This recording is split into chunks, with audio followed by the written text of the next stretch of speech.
حضرت ابراہیم علیہ السلام آپ بکریاں چرا رہے، اسی دوران اللہ کے فرشتوں نے اللہ کی بارگاہ میں عرض کی، یا اللہ تیرے ابراہیم کو آزمانا چاہتے ہیں۔ اللہ نے فرمایا اے میرے فرشتوں چلے جاؤ، میرے ابراہیم کو آزما لو۔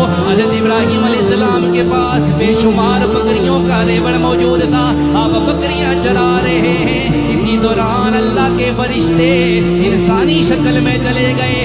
ابراہیم علیہ السلام کو جب بکریاں چراتے ہوئے دیکھا، انہوں نے قریب آ کر اللہ کا ذکر کرنا شروع کر دیا، اللہ اللہ کرنے لگے۔ جب اللہ کا ذکر شروع کیا، حضرت ابراہیم علیہ السلام وجد میں آ گئے، آپ پر وجدانی کیفیت طاری ہو گئی۔ تھوڑی دیر کے بعد فرشتوں نے ذکر روک لیا۔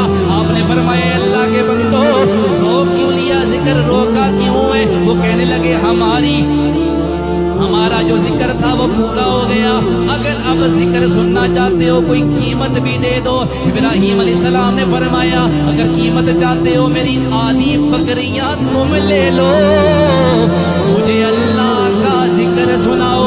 انہوں نے آدھی بکریاں لے لی، اس کے بعد پھر اللہ اللہ کرنے لگ گئے۔ حضرت ابراہیم پر پھر کیفیت طاری ہونے لگی۔ تھوڑی دیر گزری، فرشتوں نے پھر ذکر روک لیا۔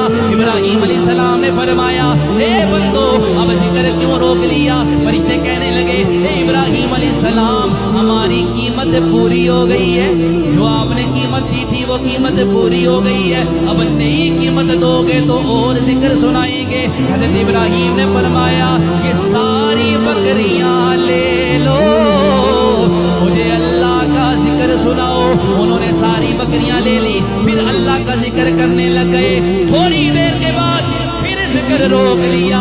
حضرت ابراہیم نے فرمایا اب کیا ہوا ہے؟ وہ کہنے لگے قیمت پوری ہو گئی، اور قیمت ادا کرو۔ حضرت ابراہیم نے فرمایا اب تو مجھے دینے کے لیے میرے پاس کچھ بھی نہیں ہے، لیکن میں چاہتا یہ ہوں مجھے اللہ کا ذکر سناؤ، اس کے بدلے میں یہ ہوگا جو بکریاں میں نے تمہیں دے دی ہیں، مجھے اللہ کا ذکر سناؤ، اس کے بدلے میں ساری زندگی تمہاری بکریاں چرایا کروں گا۔